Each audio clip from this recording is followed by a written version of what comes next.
Greetings, everybody. Good afternoon, good morning, wherever you are across the US, North America, or around the world. We're delighted you can join us for our regular annual update of US road trips. There's nothing more quintessentially American than going on a road trip, and we've got the latest research with our very good friends at Longwoods International and a wonderful panel here. So let's jump into it. My name's Chris Adams. I look after research and insights at Miles Partnership, and we're delighted to have collaborated over a number of years now with the great team at Longwoods International. This is one of our big signature events. We also do a monthly American Traveller Sentiment Research Study. So please check that out. And there's all sorts of great insights available there. But this is a deep dive into US road trips. Amir Elon is president and CEO of Longwoods International. And he'll be presenting the very latest research. And then we've got a wonderful panel. Charlie Tyson is with the Michigan Office of Economic Development, specifically their future mobility and electrification team. He's been involved at the cutting edge of innovation and the future mobility of transport in Michigan. So Charlie's going to be sharing what they're doing in Michigan. And then Finn Johnston is a destination management coordinator in the great state of Oregon. They're also a national leader on electric vehicles and the future of mobility. And Finn will be sharing at a more practical local level some of the great work they're doing on the Oregon coast. So a reminder that all the resources from today, including the webinar recording, the slide sets, etc., are available online. We'll be sharing that out in an email to everybody who registered tomorrow. That will include two major research decks. Amir will just be able to share some of the highlights from the research today, but there's lots more. Plus, we've got an article series and a whole range of other resources on the critical issues that we'll be highlighting around the charging challenges that electric vehicle travelers are facing across the United States. So let's just have a quick look at our run of show today. I'll pass over to Amir here shortly to dive into the very latest research on, first of all, road trips overall. And this is the most comprehensive large-scale study of US road trips behavior. And then we're looking at the electric vehicle revolution. We'll be diving into the specifics of EV travelers, their attitudes, behaviors, their concerns about electric charging. Then we're going to have a panel discussion with Finn and Charlie on particularly these challenges of how do we roll out EV charging in a more comprehensive way. We'll open it up to Q&A, and then we'll share a couple of final resources. So without further ado, Amir, I'm going to pass over to you for the very latest research. Very good. Thank you very much, Chris. Well, hello, everyone. Good to see you all, or well, I guess meet you all virtually again. It is a pleasure and honor to be here. It is, I think, Chris, the 7th edition of our collaboration on road trips. And as Chris had mentioned, we're going to do just a very quick smattering right here of highlights, because we really want to get into the EV data, because it's really interesting. So let's just advance here. First of all, a quick word about Longwoods International. If you're not familiar with us, we are a market research consultancy that specializes in the travel and tourism industry. Been around since 1978, so 46 years strong. And we are excited to be in the travel and tourism space pretty much exclusively since 1985, working with over 175 different destinations, industry brands, attractions, lodging companies, et cetera, et cetera. And as Chris mentioned again, this is just a quick highlights of some of the details that we pulled together from two very robust studies, and both the full decks will be available for you, I believe, starting tomorrow on the landing page right there. As you can see, milepartnership.com/US road trips in there. So be on the lookout for that and be sure to download.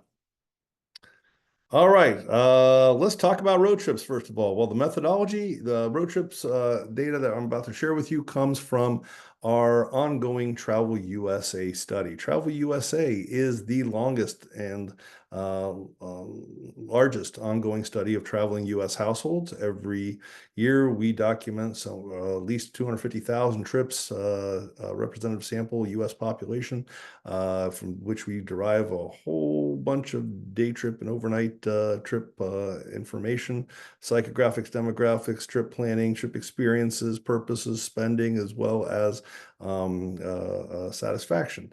And from there, we are able to build a number of profiles. And one of the profiles that our friends Miles asked us to build for them was a profile of American Road Trips. So let's talk about that. And again, I'm just going to share with you a few nuggets here.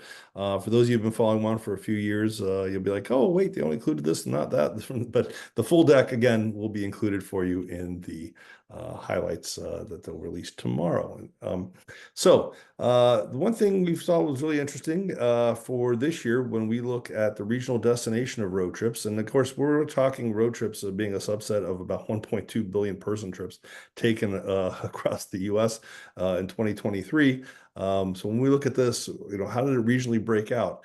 Well, you can see the Pacific region, the mountain region, the East, South, Central region, really kind of over-indexed again compared against the normal leisure travel norms for the U.S. Well, no surprise, because a lot of those are great wide open spaces and in those regions, and tend to be very, very popular among road trippers. One thing we know about road trippers versus your average leisure traveler is that they tend to be very, very active, whether the categories are entertainment, outdoors, cultural activities, even sporting events, and even business travel. Road trippers tend to be more active and more representative in those activity groupings. In terms of use of trip planning information sources, these folks are information hungry, and they're really looking at a lot of your assets. I know we probably have a lot of destination marketers represented on our webinar today. As you can see, destination website utilization is a full 8 points higher by those who are, 6 points higher by those who are road trippers versus your average leisure traveler. I'm sorry, I did that wrong. Let's try it again. The average road tripper is only 16 points, 22 points, 6 points higher are those who are taking longer road trips. So here in this slide, we kind of changed the delineation from leisure norm to long-term road trippers. So long-term being defined as 5 days plus on their journey. So the longer they're going to be on the road, the more information they're using there, the more of an asset your information channels become to them. Activities and experiences, again, looking at the long road tripper versus the average road tripper, there you can see they tend to be even more active because, again, the more time they have to be active in your destinations, the more time they have, the more freedom they have, the more they're going to engage with the local assets and resources of that community and experiences. But most importantly, let's talk about this subset of road trippers called EV travelers. So the electric vehicle travelers. Let's find out what we have and how we got there. So how we got there, it's a combination of data. First of all, we've added questions over the last couple of years about electric vehicle travel into Travel USA. So we are able to glean information from that. But then also our friends at Miles commissioned us to do a custom research study on EV travel. We just fielded it at the very end of June. So this is very, very fresh data. We do a representative sample of 1,000 traveling Americans, 18 years and older, from our major consumer online panel. These qualified travelers have taken a trip more than 50 miles away and spent at least one or more nights away from home in the past 12 months from the overnight definition there. Before I go any further, it's important that we define those travelers, electric vehicle travelers versus the gas-powered vehicle travelers. So electric vehicles are defined as a fully electric vehicle or a plug-in hybrid. So we're including hybrids in this versus straightforward gasoline-powered vehicles, which are vehicles that use just gas or diesel. So let's talk about that EV travel market, shall we? Okay, very simple question. Have you ever used an electric vehicle to travel on a trip? Well, as you can see, 6 out of 10 American travelers said they never have, which means that 4 out of 10 have. And how have they done that? You've seen most popular with 22% indicating an overnight trip of at least 50 miles from home, 14% day trip, at least 50 miles, and then day trip under 50, 9%, and 8% on an overnight trip under 50 miles from home. Do you currently own or lease an electric vehicle? Well, ownership's pretty good at about 29% there. And as you can see, about 2/3 have not owned one to this point. How likely will you use an EV on your next trip in there? As you can see, 38%, so almost 4 out of 10, once again, of American travelers telling us that they are at least somewhat likely, if not very likely, to use an electric vehicle on their next trip. How likely will your next vehicle purchase or lease be an electric vehicle, either new or used there? And again, you can see almost half of American travelers are telling us that they really expect their next vehicle to be an electric vehicle of some sort. In terms of regional breakdown, let's compare EV travelers versus your traditional gasoline travelers. As you can see, look at the Pacific region there. 30% of EV travel happening in the Pacific region versus 14% gas powered in there. Same thing, similar patterns for the mountain region, mid-Atlantic, as we've talked about before. We've kind of seen those same regions sticking out that were popular for road trip, but even more so. And of course, some of that's going to have to do with infrastructure, which we'll talk about here very shortly. Let's talk a little bit more about the profile of the EV traveler. So we talked to these EV travelers and we asked them, what's the primary benefit of using an EV for your trip? And of course, the environment comes up as number one, more environmentally friendly, almost half. And then just shy of that, as you can see, the personal financial benefits, obviously spending less money on gas, the whole economics of it.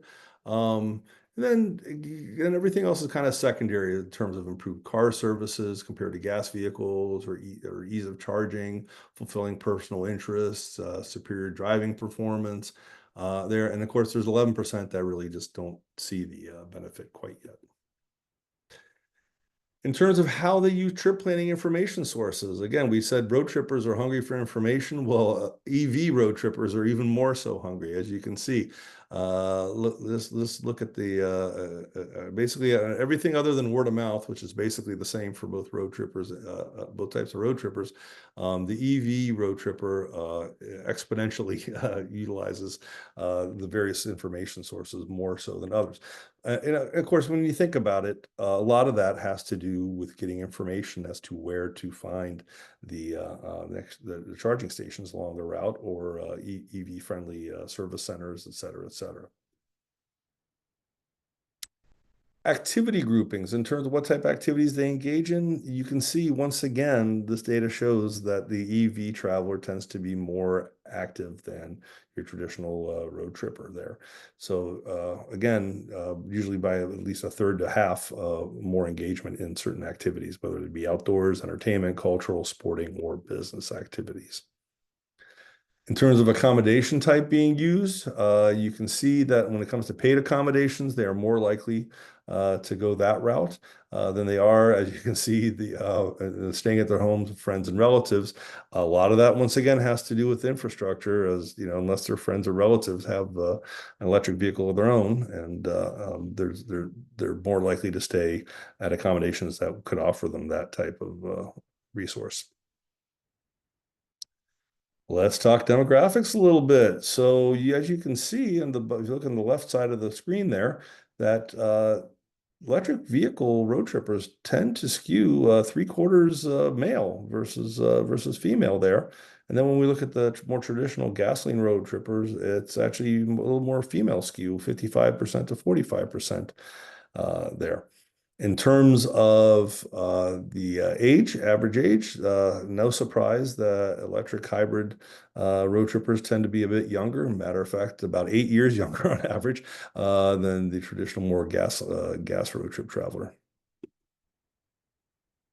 In terms of education, these EV road trippers tend to have a higher level of education as well, significantly in the postgraduate level, which of course also there's no shocker there, that then they tend to skew higher in terms of the average household income in there. So bottom line is these EV road trippers are a very high value customer to go after. They engage more with your resources. They're going to stay longer in your destination. They're going to spend more money. They're going to have you're going to have a much better chance of getting a higher per person spend out of the EV road travelers. Let's talk a little bit about the future. So looking ahead, we asked these folks, and again, I showed this question earlier, how likely on your next trip are you to use an EV vehicle? And you can see 38%, 4 out of 10 say that they're at least somewhat likely to use it, if not very likely. And then we ask them the reverse of it. But on that being said, what are the primary challenges you see of using an EV in your road trip in there? And as you can see, mostly has to do with infrastructure. And unfortunately, I don't have a lot of good news here because we ran a similar survey about a year ago this time in July of 23. And you saw that the news has gotten worse in terms of difficulty finding charging stations. Now, a lot of that is self-fulfilling prophecy because more people have used EVs in the past year as people become more familiar with them. So more people have had interactions and challenges and trying to find the right charging station and so forth. So you saw an increase from 51 to 59% there. Limited driving range for the electric vehicles, that's gone up to 53% from 47%. Wait times at charging stations. Now, if you could find a few charging stations, then there's a few other people ahead of you in line. And, that time, time is money when it comes to travel, and people want to get to their destination. So that's a problem. As you can see, a 10-point increase over last year at this time. And so again, most of it has to do with the infrastructure, which is kind of a common theme here. How important is it for travel destinations to have a wide range of charging stations for EVs that are easy to access and use? Listen, don't take it from me, take it from the travelers themselves. 6 out of 10 telling us it's extremely important, 8 out of 10 telling us it's at least somewhat important. So again, infrastructure. And which of the following amenities or services would make you more likely to visit a destination in an electric vehicle? Anyone want to wager a bet here? Guess what? Number one, availability of rapid, fast charging stations there. Second to charging stations that are inexpensive or free, because we know the costs are going up a little bit with at charging stations these days. Not prohibitive like gas prices perhaps, but they have gone up a bit. And then 26% saying charging stations located close to major interstates or highways. I kind of like to say that we're almost kind of back to where the start of the gas-powered automobile happened in the late 1800s, early 1900s, where there wasn't a national network, federal highway system yet. There wasn't this infrastructure everywhere for gas stations, and those vehicle owners would strap jerry cans full of gasoline to their vehicles, and we're kind of coming out of that phase right now. So there's more investments in infrastructure for sure, but we still have a ways to go, as you can tell from the feedback given to us by our travelers. So that is my story. I'm sticking to it, and I'm going to turn it back over now to my good friend, Chris. Thanks so much, Amir. And just a reminder to everybody, please either in the chat, share your examples, any resources you might have to share, and in questions and answers, please, we'll be opening it up for a open audience Q&A at the end here in about 20 minutes. So please lodge your questions. So I just wanted to highlight a couple of key things that Amir shared. So first of all, just one data point, almost 6 out of 10 US travelers have serious concerns about finding an EV charger. And if you combine it with all the other issues that EV travelers flag around range anxiety, wait times on EVs, interoperability, maintenance, etc., we've got a vast majority of EV travelers who have significant concerns about traveling confidently and comfortably with an electric vehicle. And you also saw 6 out of 10 note that easy access to charging is extremely important. Now, why is this important? Just from an economic perspective, you saw how attractive, high value these visitors are. And we've got these major impediments that are potentially causing these high value visitors to consider, oh, do I want to go on a road trip regarding an electric vehicle? So we'll be diving into those topics. As we can see on the next slide, Those are those key stats in terms of these high value visitors. So we want to attract them, we want to welcome them, we want to support them with the right infrastructure. So with that in mind, I'm going to ask Finn and Charlie to join us back. I'll be referencing this article series at the end, but we've sort of distilled the key themes from the topics we're going to be talking about today into a two-part article series.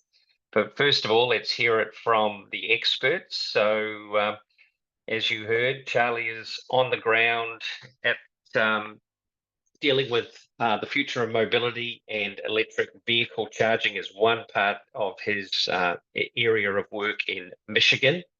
And Finn Johnson's working across the Oregon coast. And of course, the state of Oregon has long been a leader in EV byways, etc.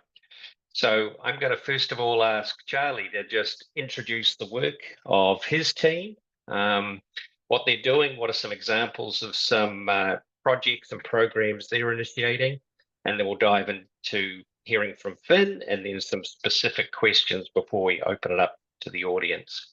Okay, Charlie, do you want to share what's your team focused on? What's your work, and what are some examples of some of the programs? Yeah, absolutely. Thank you so much, Chris. Really appreciate that. As Chris mentioned, I'm Charlie Tyson. I'm with the state of Michigan's Office of Future Mobility and Electrification, really a first of its kind office within state government that really works across different state agencies to meet our mobility and transportation goals as a state. We were established in 2021 really to drive economic development, to reduce carbon emissions across mobility and transportation, and improve our workforce, finding ways to give more job opportunities for Michiganders and folks nation and globally that would like to live, work, and play here in Michigan. Our office works across state agencies, as I mentioned. So we work with the Michigan Economic Development Corporation on economic development, the Michigan Department of Natural Resources on all things public lands, the Department of Labor and Economic Opportunity on workforce, and the Department of Environment, Great Lakes, and Energy on all things related to environmental sustainability. Really, our work focuses on three core pillars. One, we want to transition and grow our industry and our workforce, making sure that our industry, obviously automotive, but beyond automotive, our industries in Michigan are competitive and have the workforce to ensure that. We also want to provide safer, greener, and more accessible transportation infrastructure, which I'll get into a little bit today. And then third, we want to lead the world in policy and innovation, having the right policies in place to enable electric vehicles and sustainable transportation while ensuring that we have a safe and reliable transportation system. Some of the examples today that I'd like to go through that's pertinent to this discussion are related to Michigan's outdoor innovation and our mobility infrastructure. We feel that there's great places to visit in Michigan. Tourism is a big industry and an economic driver in Michigan. And so we want to marry our automotive, our transportation, our mobility expertise with our beautiful outdoor destinations. And so we've worked closely with different state agencies, local partners, and industry on a couple different initiatives that I think might be of interest to this group, those in the audience, and relate to ecotourism. Starting with the top left here, that top left square is the build out of the Lake Michigan Electric Vehicle Circuit. So this is a multi-state collaborative with Wisconsin, Illinois, Indiana, and of course, Michigan to build enough electric vehicle infrastructure to enable ecotourism around Lake Michigan. Within about 5 to 10 miles of the shoreline, Lake Michigan, we have resources and are working with our state partners to ensure that there's enough there's enough charging infrastructure to make that, that trip that a family or an individual is making sure that they don't have range anxiety. Trying to enable ecotourism. So that works underway and continues to grow. We also see a big opportunity in Northwest Michigan, Grand Traverse City, a hot tourism destination in the summer months of Michigan. Some of the marinas there are actually quite interested in putting in EV charging, not only for passenger vehicles while people rent boats or go out on boats and recreate, they can charge their vehicles. It seems like it's been a really successful location for EV charging, but also this region is leading when it comes to what they call the blue economy, harnessing the fresh water of Lake Michigan to enable innovation and decarbonize vessels, both commercial and recreational watercraft. We also, top right there, have a unique partnership with the National Park Service. A couple of years ago, we entered into a partnership between the National Park Service and the state of Michigan to use Michigan as their sandbox, essentially to use Michigan as a place where they can test, validate, and hopefully scale new transportation technologies, largely focused on sustainability, including EV charging. We have some projects underway that were recently announced, and I'm happy to chat more about that. But a couple that are very pertinent to today's discussion are EV charging within gateway communities at Michigan National Park units. Bottom left, a really exciting project with Polaris. This is in the western Upper Peninsula of Michigan. There are 5 or 6 charging stations that actually use battery storage technology and solar panels to help offset the grid challenges that this rural community faces. They see a lot of ORV use, side-by-sides, snowmobiles, and even just passengers and tourism. Folks coming through the Western UP to go up to Pictured Rocks National Lakeshore, for example.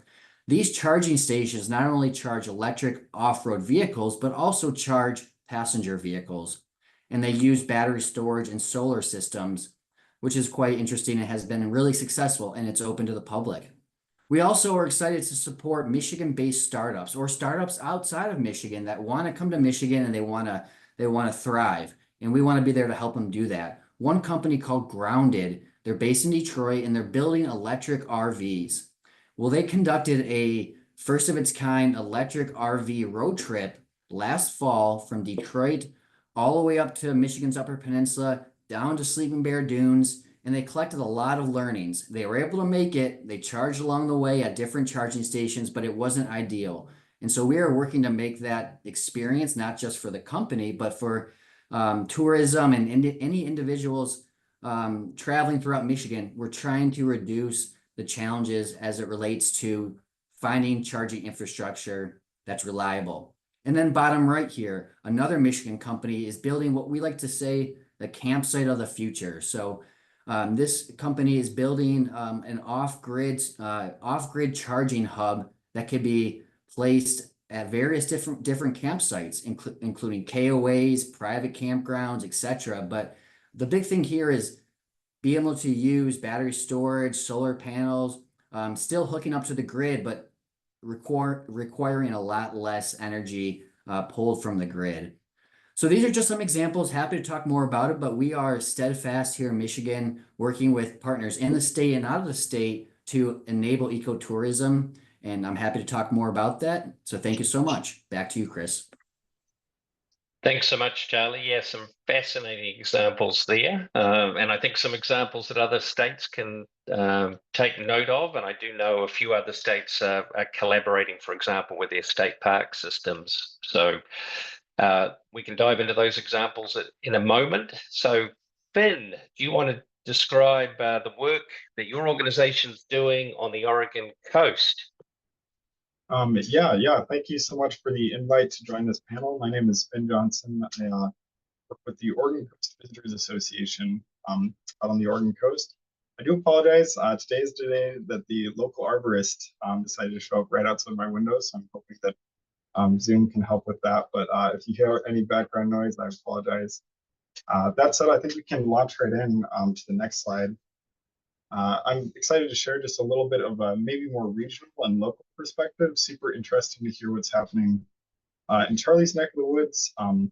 But I think that, coming from an organization with a budget of about $2 million and 9 full-time staff, for a lot of folks in the room, we might have some learnings that are sort of right-sized for the DMO space that they're sitting in. Here's just a quick overview, and I'll talk briefly about funding too, just to sort of tie some things together here. But overview of the sort of tourism ecosystem in Oregon.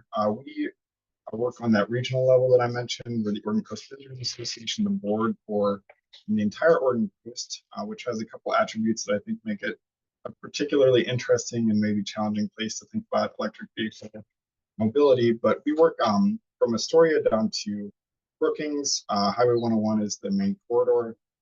We are actually contracted from the state, so we're contracted from Travel Oregon, which is sort of the state travel brand, to work in that sort of middle space regionally. We just noting that we work with a lot of partners on the ground, but our funding comes from state TLT, so transient lodging tax, which is overnight lodging. And I think we can click to the next slide here. We ended up starting work in electric vehicle as part of our mitigation, adaptation, and resiliency plan, which was published in 2022. Essentially, what that plan highlighted was the priority areas for thinking about decarbonization of tourism and biodiversity protection as well.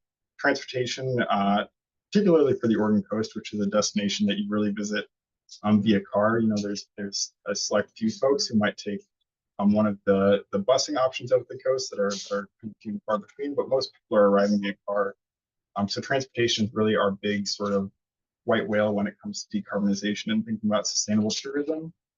It's also something that a lot of other folks are working on as well, so I'm going to touch on that in just a second too. But on the Oregon Coast, those attributes that I earlier sort of mentioned is rural, it's remote. You have to drive pretty much any way you slice it, 50 miles through the Oregon Coast Range, which is not a spot with any big infrastructure. There's not gas stations, much less DC fast chargers in those areas. So we're talking about sort of rural ulterior roads that are going to get you out to a place that has population centers with a maximum of 16,000 folks. So really rural area. And what we experience pretty much all year round, but particularly in the summer, is urban level demand. People are coming from I-5, they're coming from California and Washington, which are two of the largest early adopters when it comes to travel. So our drive markets are driving EVs. And we're also in this sort of space where we're a cross-regional region, or cross-jurisdictional region, I'm sorry. We have 8 counties along the Oregon Coast that touch in some way, shape, or form. We also are below the state level, so that makes it sort of a fun place for planning. And then the last thing that I'm going to just note, kind of tying to what Charlie was talking about up north with their grid resiliency project around EV charging, is we've got kind of a hodgepodge of really small utilities down the coast. So that makes this a little bit of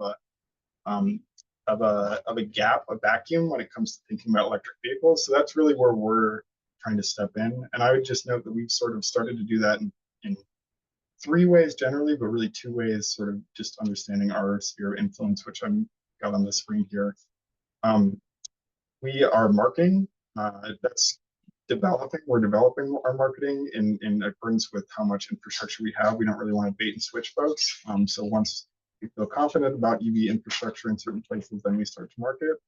But we're also thinking about planning. So that's sort of, I would say, one of the back end things. Because of that vacuum that I was talking about, there's not a lot of folks. There's National Electric Vehicle Infrastructure dollars that are coming to the coast through the Oregon Department of Transportation, but those are pretty, and Charlie probably can speak to this in Michigan, but those are pretty high level planning processes that sort of don't necessarily look into detailed gaps along the coast, at least in my opinion. So you got spaces of 50 miles or so with 4 DC fast chargers is sort of the allocation of those funds, which for anyone who's driving an EV car or an electric vehicle, you're probably going to be thinking that that's a long way between guaranteed charging. So we're thinking about sort of that micro gap analysis. And we're also thinking about overlapping that with some of the conversations we've had with utilities. So some of our planning has actually been funded through utility partnerships, because they're looking for partners who can carry out planning. And really what that does is just map over utility capacity with projected EV traveler demand, which also is just sort of last comment on the difference between the state level planning and the sort of regional level planning. Is really, it's sort of a hard thing to map, just because a lot of the data on EV ownership is like county license data. So you have registration data from like the Oregon DMV, for instance. That doesn't really show you what travel demand looks like. That shows you how many EVs hit Clatsop County, which is in the North Oregon coast. It doesn't show you how many EVs are driving from the Portland region up to Clatsop. So that's sort of one of those things that utilities are really interested in, and that travel perspective is helpful for us to bring in. And then we really are, the last thing I would just say is focused on like information sharing. There's a lot of really great rebate programs. I'm sure Charlie can speak to some of the programs that he has, worked with in Michigan, but we're really sort of like a shout out from the rooftop organization in some ways, letting our partners know what exists, how to go after it. We have projects that are focused on really making that stuff accessible to business owners. But I'll just wrap that up there and back to Chris. As sort of an overview of some of the projects that we're working on right now. Thanks a lot, Ben.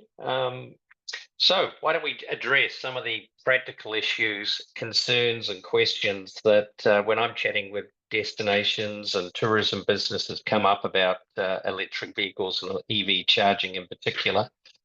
So perhaps starting with you, Charlie, what are some practical suggestions you can make to, say, tourism businesses, if I'm a hotelier, for example, if I'm an attraction, or perhaps I'm working with my associated retailers, what are some practical steps you'd recommend about getting EV charging into my business or my area of the community? Yeah, absolutely. I think it differs state to state, but in general, what I would suggest is getting in touch maybe with your local chamber of commerce, your local economic development group that can kind of assist you throughout the process. One of the things that you're definitely going to have to do is be in touch with your local utility. Oftentimes, the utility has rebate programs, but they can walk you through the steps in order to install EV charging, which chargers make sense, just the different details that folks like myself wouldn't be able to know off the top of my head, but you try to get in touch with a local utility representative or nonprofit in the area, economic development group, chamber of commerce, as I mentioned, and they can really help you throughout that process. Some states, including Michigan, has different resources to help offset the cost to put chargers in. Many states are using what is called the NEVI program, the National Electric Vehicle Infrastructure Program through the federal government. Those funds are set up to help offset costs to install chargers throughout the nation. So definitely try to tap into that. But having a connection or being engaged with the utility is a critical step to start with. Yes, thanks. Thanks so much. And I should note that the infrastructure bill that was passed a couple of years ago has over $7 billion in federal funding for EVs. So there's certainly a range of ways in which the federal government is working with state and local agencies, NGOs, etc., on a variety of initiatives. So certainly tapping into people who know how and when to access that funding is important. Finn, what would you add in terms of practical advice if I'm a tourism business, the Main Street Association, looking to get EV charging into my locations? Yeah, I think Charlie is spot on with queuing into utility rebates and state level rebates. It really depends on the utility in my experience, but Pacific Power, which is part of the Pacific Board on the Oregon coast, for instance, offers not only like a pretty hefty $1,000 charger rebate per port for level 2 chargers. They also offer technical assistance, sort of what Charlie was talking about there. What electricity upgrades do you need? Like kind of mapping out the A to Z of the actual infrastructure install for businesses, which is about one of the coolest lifts I've seen from making this really accessible. I think also, and this is maybe just based on where you're at in the world, but this is still in a really novel and emerging conversation. So a lot of folks who are busy with, a lot of hoteliers or small business owners or chambers, they're busy with the day-to-day of sort of running a business or, keeping a mailing list going or something like that. So information sharing is really like an important role that DMOs can play in my experience, just what are travel trends, bringing that back to your chamber, bringing that back to your business, saying, folks are really adopting this new mode of transportation. And then one of the things that I think has been super, appreciated, I've heard good feedback on this is, if you're a destination management organization or an economic development agency or sort of in that information sharing, partner resourcing role, putting together like a simple toolkit, like here's what I would recommend for a particular level 2 charger that I think is, decent. Here's what the price is. Here are all the rebates sort of, in your particular local area, utility, state, etc.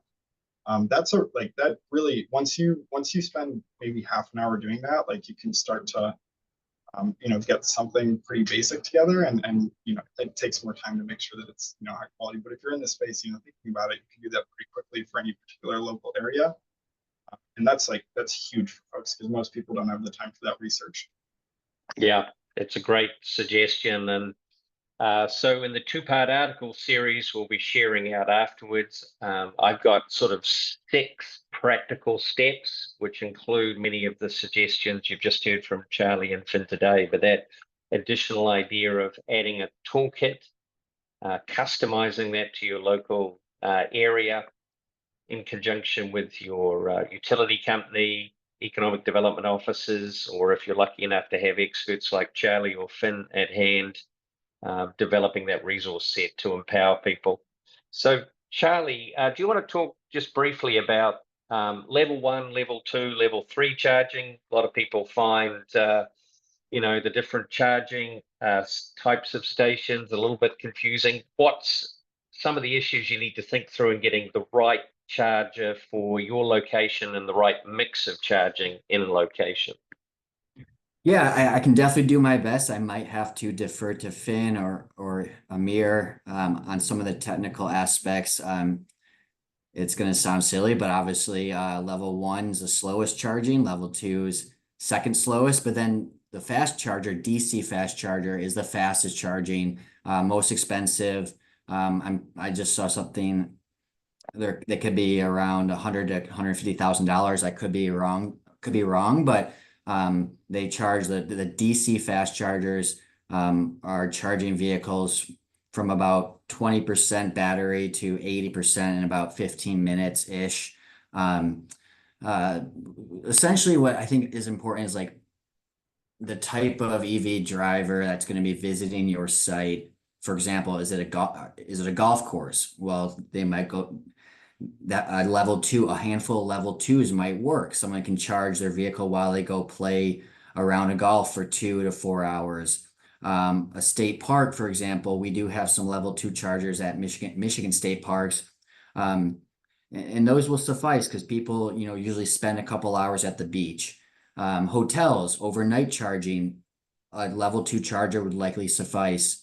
I think it just depends if you're looking, if your site, your location has EV drivers that are looking to make a quick trip or are going to visit your location and charge, and they would like to do so fairly quickly. Maybe they go grab lunch or grab a coffee for 20 to 30 to 45 minutes. Ideally, a DC fast charger would be available. So we're seeing more, there's a lot more interest in the DC fast chargers just because they charge quicker. But I think level 2s are still a great option for many different sites that have EV drivers that are willing to leave their vehicle for a couple hours. I don't know if Finn or Amir have any thoughts on that. Yeah, Finn, I should just note from the research we've done, level 1 can be as low cost as $1,000 or so. Level 2, perhaps, up to 10,000 around there. And then level 3, which is the very rapid DC charging that Charlie just talked about, can be in the tens of thousands of dollars, if not more. So Finn, what would you add in terms of getting the right mix of charging? Yeah, I think this has been a really interesting conversation to sort of see evolve just in the spaces we've been in, because initially a lot of the focus and energy that we were putting into electric vehicle travel was really around the level 3 DC fast charger sort of focus. And I think that was because we were sort of thinking of that is like the gas station equivalent, so that, that makes sense in your head. It's sort of like filling up, in a sense, not so much with level 2, not with level 1. Level 1, I think we can just take off the table, though, for anyone in this room. That's not really a helpful charging level. But anyways, I think the conversation on our end has just evolved because of the cost. We're sort of finding our lane to be in a little bit. And folks like Charlie at the state level in Oregon are doing that sort of DC fast charging work. So are folks at Tesla, Electrify America. We have West Coast Electric Highway. These are all sort of private-ish organizations or private companies that are going after and thinking about like those DC fast chargers. And those, a charging station, with multiple can be upwards of $1 million. Where you think about utility upgrades and those sorts of things. So, for us, I think we've just been right-sizing our conversation. And something that Charlie mentioned is really, I think, key to this conversation when it comes to travel, which is hotels are sort of a perfect fit for level 2 charging. I'm driving around the state of Oregon. I'm seeing more and more hotels advertising that they have EV charging. I think that's a really natural fit from a marketing standpoint. It's a benefit to a hotel because you attract customers. But level 2 charging at hotels is like this perfect fit as well, because you wake up in the morning with your car charged. So that like 3 to 4 hour, question of what are you doing during that time, that's sort of answered. It's like, it's not costing you anything. If you're trying to drive all day, you're going to need to find DC fast chargers. It's not going to be, it's not going to be a travel option for you as a traveler, to drive 8 hours without having a DC fast charger. But that's not what destinations like the Oregon coast are really concerned with. We're actually more concerned with folks out on the coast. Once they get here, how are they charging up? How are they getting home? So we're not, focused. I wouldn't say that my priority is to make sure that someone can drive from the top of the coast to the bottom, in a day. It's to make sure that people can charge up while they're out at the coast. And those level 2 chargers at hotels, like Chris mentioned, really ranging from I've seen models that are good that are as low as $500. That doesn't include potential electrical upgrade. But for $5,000 a port, you can get a really high quality commercial grade network charger that you can even charge your guests on, or you can have people pay to use them. I guess not using charge too many ways. Anyways, so I think it's just accessible, and from a DMO level, it's probably the right lane for us to be in. At least that's what I'm feeling about thinking for the Oregon Coast Visitors Association. Yeah, and I'd just emphasize again, the accommodation option. I think the latest research is only around 1 in 5, perhaps 1 in 4 commercial accommodation properties in the United States have EV charging currently, and they tend to be, larger hotels and or boutique lodges, etc. So there's an enormous number of commercial accommodation properties that do not have any EV charging, and with subsidies up to 80% potentially. There's a unique sort of moment here in terms of addressing a major gap in the sort of tourism ecosystem. So let's just sort of wrap up, and then I'm going to actually, Amir's with us. We'll open it up to, there's already a couple of questions here. So Charlie first, and then Finn, any sort of last practical advice about, accessing funding and or getting EV charging infrastructure into your community or destination or business? What's your final reminders about, 2 or 3 critical things you should do? Yeah, I think getting in touch with a local organization that has experience and can provide assistance is always helpful. Getting in touch with your utility. And, I guess it would always be helpful if you're looking to decide if you want to put in EV charging right now. Are you hearing from, customers? If you are a hotel, for example, or if you're hearing from your constituents, your network of folks that people are asking for EV charging, it's a pretty good sign that it might make sense to make those steps. And you don't have to go for the DC fast charger, but get in touch with the local utility, look for the resources, because there are a lot of resources out there. And also make sure that the maintenance, repair, and operation plan is solid. So the utility can help with that, and the EV charging company itself should be able to provide a maintenance, repair, and operation service, which is important because we're seeing more and more EV chargers that simply are not working, and that's definitely not fun. Yeah, and I just emphasize that maintenance issue, another key concern, another key challenge. So having a rigorous sort of monitoring and maintenance program, hugely important, because there's nothing more frustrating. I can speak from experience. Getting to a charging station, you think you've solved your immediate issue, and it doesn't work for some reason. Finn, what would you end on in terms of final reminders? Yeah, I think I would probably just echo a lot of what Charlie said about getting in touch with utilities. You know, state level resources are also, from my experience, like a really great and often really sort of low hanging option for folks. You know, they're designed at least at the level, you know, 2 sort of level for businesses, rural areas. Once you get into those level 3 DC fast charging conversations, you sort of ramp up a notch. But I think, yeah, I think one thing that I would just, you know, say, I see there's a conversation going on in the chat around, you know, inventorying and thinking about maintenance. A lot of the like intuition maybe is to like sort of reinvent the wheel, because these are new discussions in a lot of places. So like when we first started working in this space, we did like a EV charger itinerary or inventory, I'm sorry, of folks along the coast who had EV charging, you know, businesses, hotels, etc. Almost immediately, like that was out of date and not useful. And also, you know, we potentially could have directed folks to broken chargers. People buy new chargers, they get rid of them because they're not working, etc. So like, you know, PlugShare actually was shared in the app or in the chat, but there's a lot of resources that are like crowdsourced. And I think that that's one of those really useful like sort of tidbits that I'd maybe just share. Like look for the forums where EV charger or where EV drivers are commenting on infrastructure. So PlugShare is crowdsourcing their feedback for local chargers. Similarly, like look for your like local Facebook EV driver group. Like they have a bunch of insight that you probably don't have into what it means to drive around your community into an EV in an EV. That's what I found. Like I don't drive an EV.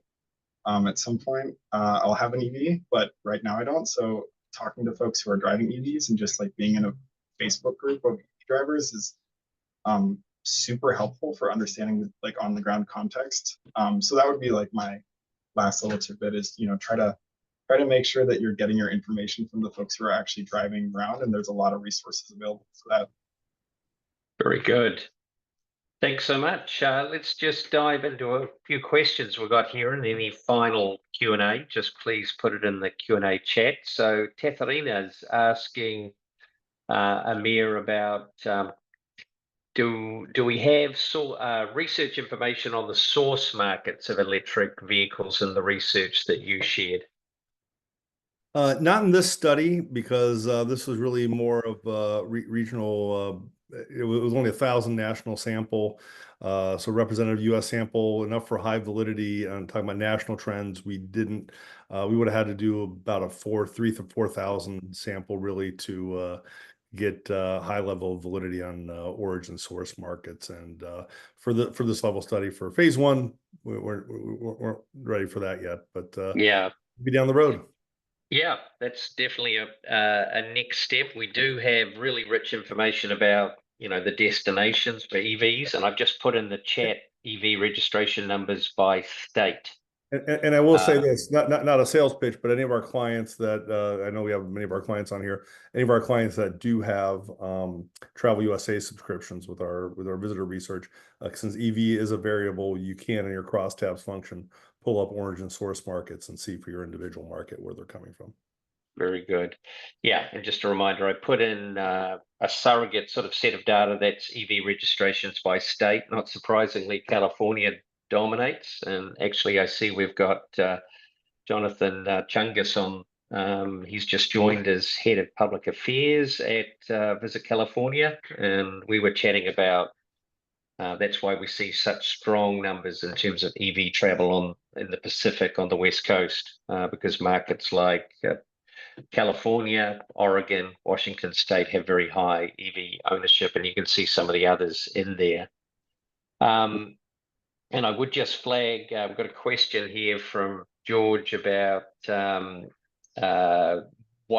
where you can find level 1, level 2, level 3 charging, really level 2 and level 3, as Finn indicated, and PlugShare and other resources like that act as a great way of looking at the mix of charging infrastructure in your local destination. So PlugShare will be sharing that as one of the resources that is hugely helpful in terms of understanding gaps and omissions. And in our article series, we really stress the opportunity to do survey work with your EV travelers and to do even analysis using mobile location data to identify gaps.